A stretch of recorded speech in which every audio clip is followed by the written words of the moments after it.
Hello, Chalgrove again, and today, guys, I'm here to do another anime review, and this anime review is to Sword Art Online Acceleration Episode 2, guys.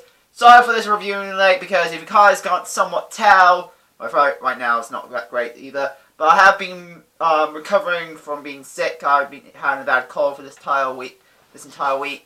So, and yes, it started during the point where Sword Art Online, this episode came out, so unfortunately, it took a while for me to review this episode. Now, I was just able to get out, but obviously the other episode of all the other episodes of the anime I'm reviewing, but obviously I didn't get a chance to do Sword Art Online, because I like to at least do one review, at least spread out the reviews. Like, don't actually do the reviews of the animes that come out on the exact day. I might review it the next day or the day after that. That's how I usually do.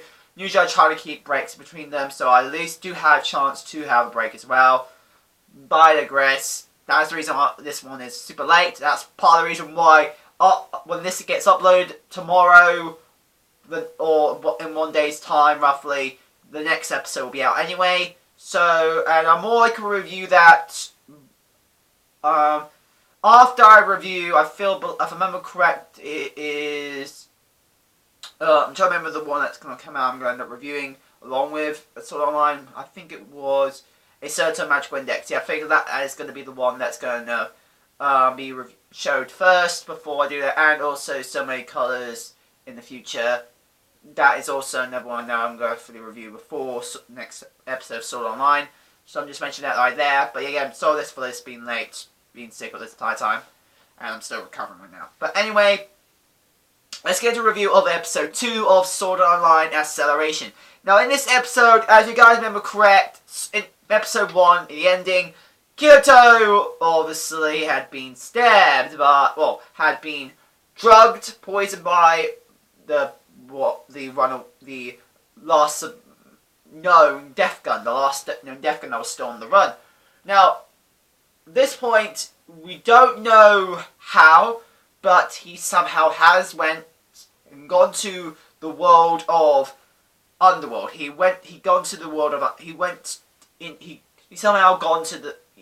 now inside of Underworld. He's now inside the virtual game he was testing. And we know he tested in the last episode. Now, this time, this is a lot different. First up, he's the same age as he is in the real world, and the second thing, he retains his memories in the real world.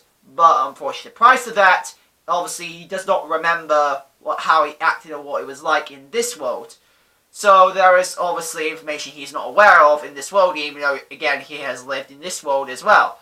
Though another thing we have noticed, it does seem like he has been rewritten, or no one remembers, in this virtual world, that remembers Kirito. No one remembers Kirito, because we actually end up running into Ezro, I'm not very good at his name, sorry.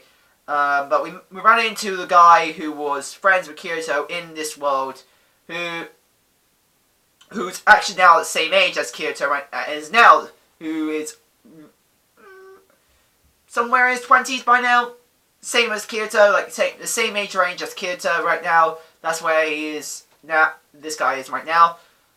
But obviously, you can tell from his interaction, he does not remember, he does not know Kirito. Though he does imply that somehow you feel somewhat familiar, maybe because it's showing some form of bug or some form of connection that the game didn't fully erase, that surprisingly Ezro remembers, and knows Kirito also remembers, because they'll get Kirito, he definitely knows this is a game world, he definitely has lived in this world. That's one thing he's definitely aware of, is that, this is a game I was in last time, and surprisingly I remember things in here, even though my memory is supposed to be blocked in the real world, but I shouldn't understand, he remembers that. But obviously, again, he doesn't remember fully. He only is aware that he has been to this world, but he doesn't know the full facts or everything about this world.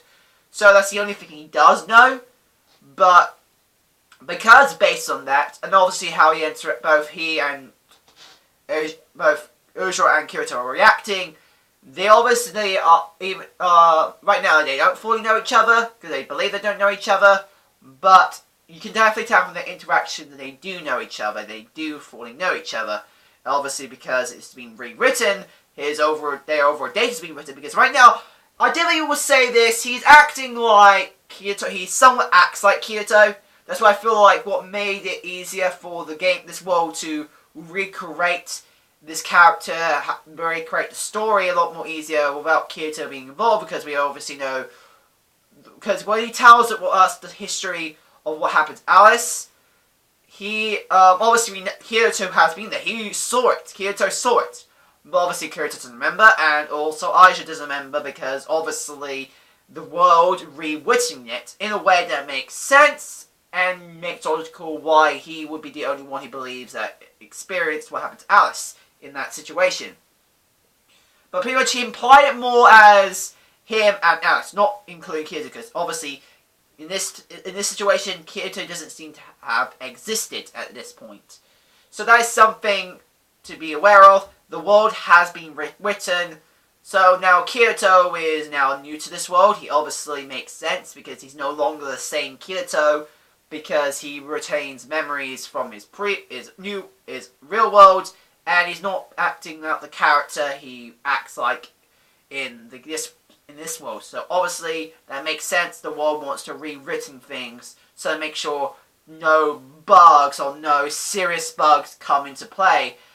And obviously one of the serious bugs that could come into play obviously is Kyoto. He came back, but obviously he retains his memories from the real world, but does not remember what it was like in this world. So they thought they should take that into consideration, and I take it they reworked the world to make sure the world rewrite itself, so make sure they don't to make sure Kyoto doesn't unbalance the world. And that's why I feel like that's what the world itself has done, the game world, not the creators or anything. It's Kyoto's the world that Kyoto's in right now has done that to make sure nothing happens in the balance of things with the index, like the curved index thing that's going on.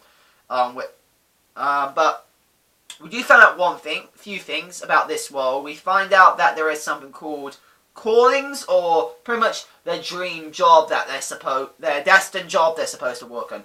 And the job that Azure is doing is pretty much, we know, a woodcutter. He's destined to cut down this tree. He's destined for it, though more like to do this job, because we found out this tree, the demon tree they call it, they've been cut.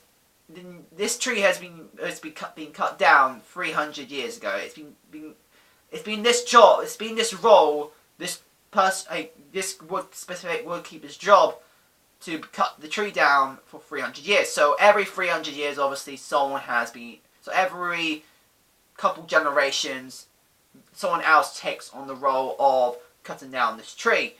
And when we see the dent, this dent represents that this is only how many times we have cut the tree. So, and for how small the tree is, for how small the cut on the tree is, it's been 300 years, and that's how big they made the freaking cut. And we're like, damn, old technology was definitely bad back then if they can't cut down a tree that fast. But that's something we need to be aware of. Now, we do see some things. First up, there seems to be a law in this world where people do leave their village somehow and somehow forget who they are. That's what Kyoto's doing. They're called Veta. I feel like that's what, I can't remember the full name, but Veta, I think. They're called Veta children, or Veta people. They are people that go into the woods, or go into the forest, then come back out forgetting everything. They get amnesia. Because of this Veta being, or this divine being or something, somehow steals their memories or something, for God knows, no reason. I don't fully know. But they pretty much cheat, because Kyoto, in a way, they're not fully wrong with Kyoto's situation, but it's more that his memories got replaced by something else that exists in his real world, like all that kind of thing going on. So that's one thing you can say, but they're not fully wrong about Kyoto, but again, they're not fully right at what Kyoto's in right now. But Kyoto uses that to make sure balance of the world is still the same. Now, Kyoto starts, is a bit clueless, because obviously, again, he has been stabbed by the drug. He obviously should feel like he should be dead, so why is he in this virtual world? Now, at first, he does feel difficulty. Is this really a virtual world?